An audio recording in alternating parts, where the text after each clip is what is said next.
Where should I place anthurium in my home? Anthurium is a tropical plant that likes bright indirect light and at high humidity. You should place it in the spot where it can receive plenty of filtered sunlight, such as near to the window with a sheer curtain.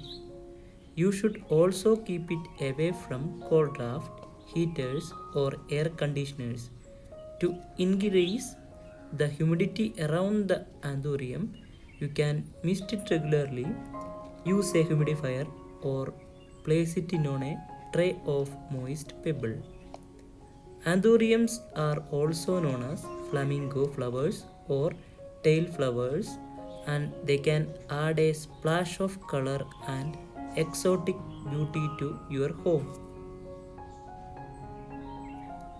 Fertilize the plant once a month during the growing season with balanced liquid fertilizer dilute to half strength.